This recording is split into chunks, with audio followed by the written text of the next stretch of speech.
All right, we continue our coverage on the hotly contested elections in the United States. We're joined now by Dr. Kingsley Makhubela on who best would serve the African continent between Donald Trump and Kamala Harris. Dr. Makhubela, good to have you. Thank you very much for your time. A diplomat yourself, but also an academic who's looking very closely into these issues. Consequential outcomes of this election are quite important to every region in the world. But historically, these have mattered less to Africa. But that fundamental posture is changing as more and more African countries are beginning to care about what approach America is taking towards the continent. What has shifted?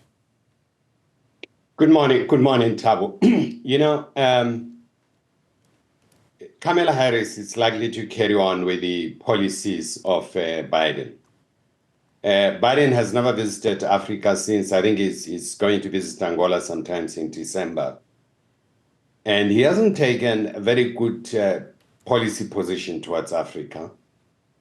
With respect to South Africa, there have been two issues that are really bedeviling the relationship between the two countries. One, the Palestinian-Israeli conflict and the Russian-Ukrainian conflict. And the administration has tried to put pressure on South Africa to take foreign positions similar to the Americans. And they've used AGOA to try to blackmail South Africa in this respect. So those two issues are likely to persist. Trump has made it quite clear that actually he said Netanyahu needs to stop the conflict before he's inaugurated. He's made it quite clear that as soon as he goes to the White House, the war between Russia and Ukraine would stop. So those issues are unlikely to affect the two countries' relation, are unlikely to be used.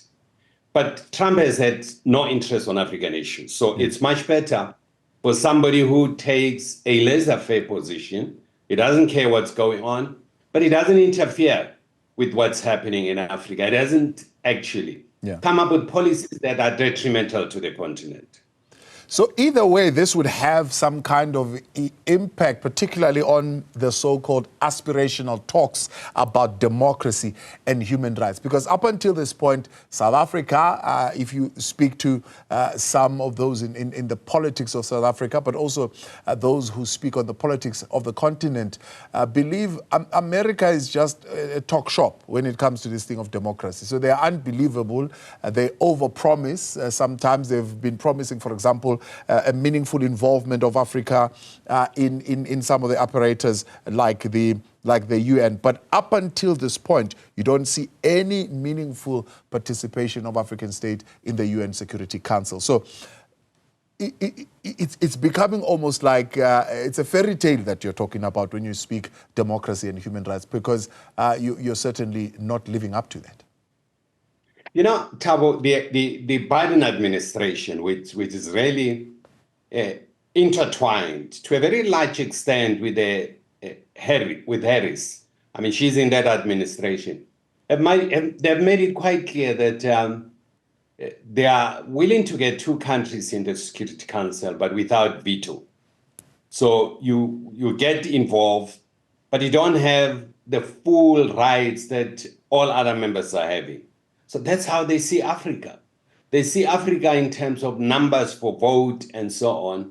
And that's why they want to keep on really having this leverage to control what's happening or what should not happen in the African continent. So that's where the problem is likely to emerge. But if you get somebody who really doesn't care about Africa, allows Africa to do whatever it wants to do without interfering, it's better. It's better off than a very retrogressive policy that may be taken by the Harris administration with respect to Africa. Even though she's made it quite clear that she's not Biden, she'll come up with different policies. But if you look at the plank at the convention, there's nothing concretely in terms of Africa. Now, of course, this has led Africans to actively want to diversify their political, economic, and security partnerships, if you like, away from Washington. For the past couple of years now, you would have seen China beginning to play a more meaningful role in Africa. You would have seen Russia via BRICS beginning to do so, Turkey and the United Arab Emirates increasingly becoming security partners of choice to African countries. Will the United States view that as a threat, and will either Kamala Harris or Donald Trump want to have a little bit more of an influence in where African states, South Africa in particular, goes, particularly for those security partnerships? You know, Thabo, the geopolitics are changing. And these changes are actually making it very difficult, particularly for the American administration, because there have been the sole power around the world, but there are new powers that have emerged. You will realize this talk of really changes in terms of multipolarity that people are talking about, that there are different centers of power.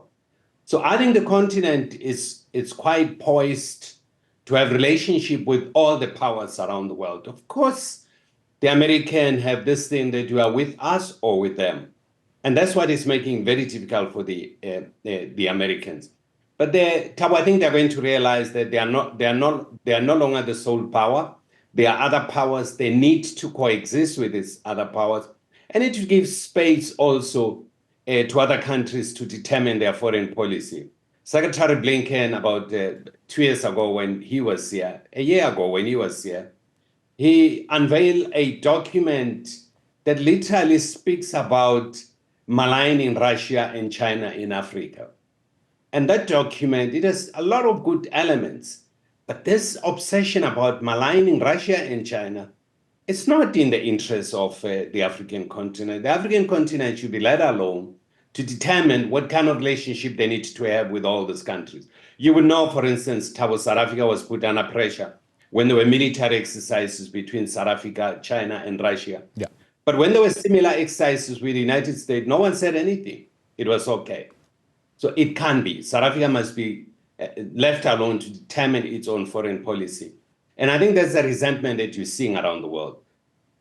Now, from a macro perspective, are you saying that Africa, South Africa, should expect a great deal of continuity in terms of Washington's underlying policy approach, where we are talking, some few humanitarian initiatives, some so-called signature development programs, except for the two things that Donald Trump says would happen: end the war in the Ukraine and, of course, ceasefire in Gaza.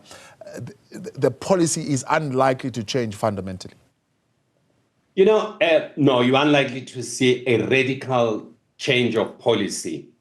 A project, for instance, like a human rights project, USAID project that are funding certain activities in the country. The Americans have made it quite clear, particularly Trump, if he wins, that he needs to spend these resources domestically to deal with the challenges of the United States. So there's inward looking in terms of that.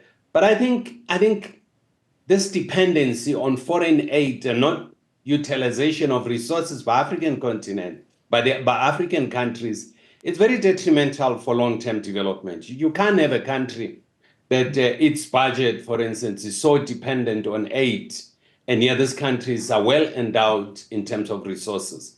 I think it's better utilization of natural resources and financial resources to stop corruption and so on. It will compel most of those countries in the continent to really looking at how best to utilize their financial resources away from this dependency on aid. Well, coming out of this, is South Africa likely going to feel any degree of pressure, supposed to change its stance on its non-aligned position as far as foreign policy is concerned? I'm really juxtaposing what the previous administration of Donald Trump had. He's never imposed any conditions on the continent. He never came very hard in terms of most African countries taking the stance of the Americans. He's never done that. So he's unlikely to do that because there's no interest in terms of the African continent. You remember he really described the continent in a very unsavory way that I wouldn't like to say this. Speaking to your channel, which has an outreach in many countries. So it tells you how he views the continent. But there's a big demand for mineral resources for the development of the United States. He may change those issues because they realize they need the resources. Part of this visit by Blinken to Angola, it's really to resuscitate the Lobito corridor that will move from the DRC into the port of Lobito and transport mineral resources out to the United States. That's why the US is spending about 1.3 billion in the resuscitation of the Lobito corridor. But that Lobito corridor would get feeds from, for instance, the Copper Belt in Angola, Lubumbashi area. So those resources will be channeled there. So there's a need for strategic mineral resources.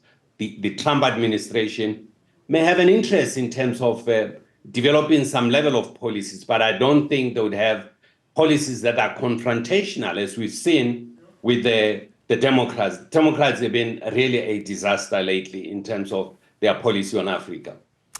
Dr. Kingsley Makhubela, I appreciate your time and thank you very much for your analysis this evening. Dr. Kingsley Makhubela there.